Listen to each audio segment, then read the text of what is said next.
Bagi sahabat yang nasionalis pasti sangat menginginkan Indonesia bisa menjadi negara kuat, negara berpengaruh dan menjadi pengendali dunia. Atau dalam bahasa umumnya diistilahkan Indonesia menjadi negara global player. Untuk menjadi global player harus ada yang Indonesia dominasi. Indonesia harus punya alat tawar, Indonesia harus punya alat penggentar, dan Indonesia harus ada yang didominasi. Kita menengok sebentar tentang dominasi pada setiap negara untuk bermain dan untuk mempengaruhi negara lain. Atau bahkan mempengaruhi kawasan. Atau lebih hebat lagi, mempengaruhi wilayah yang jauh dari kawasannya sendiri atau homelandnya mereka. Namun tetap mempengaruhi wilayah negara yang jauh tersebut untuk tunduk, takluk, dan taat. Dalam 7 kepemimpinan pemerintahan di Indonesia, Indonesia baru zaman Soekarno menjadi global player dengan Indonesia dinyatakan sebagai negara terkuat di selatan Katulistiwa. Namun sayang setelahnya Indonesia mengalami kemunduran perannya, walau terlihat ekonominya meningkat secara grafik. Dan sekarang jika ditotal penduduknya dikalikan pendapatan GDP per kapita Indonesia, Indonesia baru masuk negara 15 terkaya di dunia. Oleh karena itu Indonesia menjadi anggota G20. Namun itu lebih dikarenakan banyak penduduknya. GDP tumbuh karena asing masuk dan pertumbuhan asing di Indonesia tercatat sebagai pertumbuhan GDP. Tapi bukan langsung bermanfaat buat rakyat. Yang untung hanya taipan, oligar, dan pejabat yang dekat dengan asing yang sesungguhnya diuntungkan.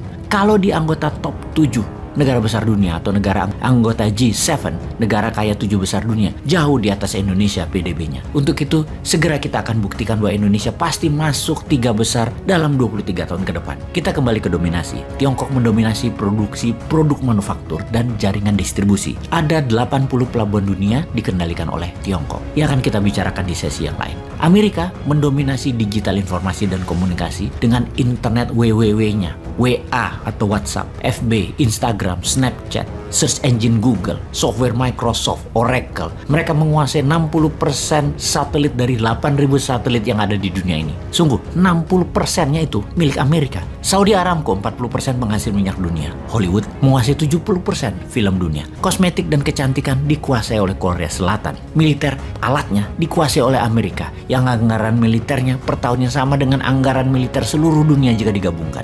Industrial military kompleks produsen senjata merupakan 60% senjata dunia itu dikuasai Amerika. Yang kalau dinilai, nilainya adalah kira-kira 20% PDB-nya Amerika. Intinya setiap negara yang ingin diperhitungkan, ditakuti, bahkan negara tersebut harus ada yang didominasi. Ini penekanannya. Kita tambah sedikit informasinya. Dolar merupakan 90% alat transaksi di dunia. Dunia asuransi dan perbankan, 60% adalah negara Eropa Barat yang menguasainya. Mineral tanah jarang, 90% Tiongkok yang menguasainya. Wall Street menguasai 60% uang beredar dalam bisnis. Dan harusnya Indonesia bisa menjadi pengendali dunia karena 40% barang distribusi dunia melewati wilayah maritim Indonesia. Bahkan 85% barang produksi Tiongkok melewati wilayah Indonesia.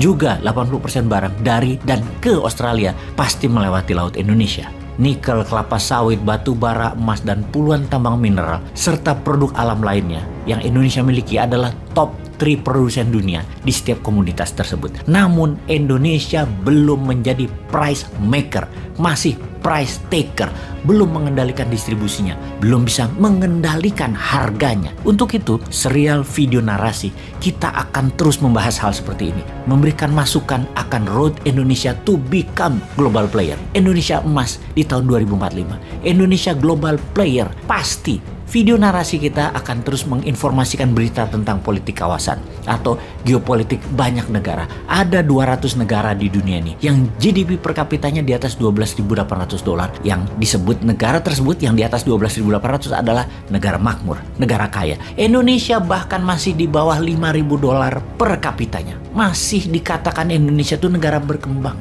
middle income country.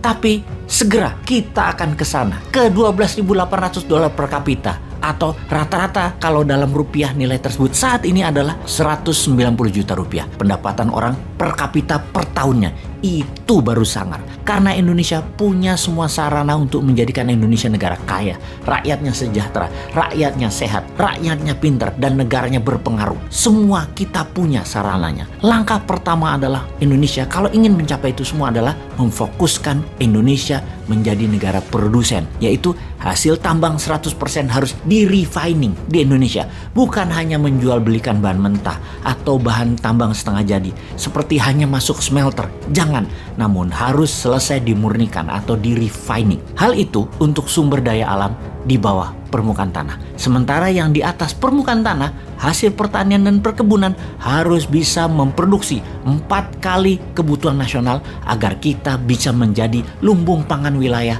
dan kawasan. Demikian juga perikanan, kapal nelayan, cold storage, sistem distribusi ikan segar, hingga pengalengan. Semua ini harus membuat Indonesia raja hasil laut dunia. Kalau kita detailkan, teknologinya 100% bisa dibuat di Indonesia. Kita ATP, jangan ATM. ATM adalah amati, tiru, modifikasi. Kelamaan, ATP aja. Apa itu? Amati, tiru, plak. Udah gitu aja.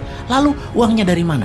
Uangnya printing money. Sudah ribuan kali kita katakan, cetak uang berdasarkan produksi itu tidak akan inflasi, karena rumus inflasi adalah jumlah uang beredar lebih besar dari hasil barang yang diproduksi. Jadi kalau hasil barang sama atau lebih besar dari nilai uang beredar, tidak ada inflasi. Jepang buktinya sudah 40 tahun deflasi, padahal cetak uangnya berkali-kali dilakukan, namun produksinya memang besar. Komik manga aja itu nilainya 50 billion dolar, dan itu senimannya dimodali pakai printing money yennya Jepang. Tajir itu main komik aja. Indonesia ya udahlah, nggak usah dibandingkan. Tapi ini ide. Anda semua harus paham bahwa printing money itu hal yang biasa selama uang beredar sama dengan hasil barang yang diproduksi. Kita akan cerita panjang tentang strategi untuk menjadikan Indonesia negara global player, termasuk menjadi negara penakluk pemersatu ala Gajah Mada. Bagaimana memainkannya? Kita ambil balik Timur Timur yuk. Kita bikin makmur Indonesia bagian timur yuk. Kita mainkan 3 negara Pasifik yang bakal merdeka yuk. Masa kita kalah sama Tiongkok sih? Kita kan lebih tua 4 tahun dari Tiongkok. Indonesia tuh merdekanya tahun 45, Tiongkok tahun 49.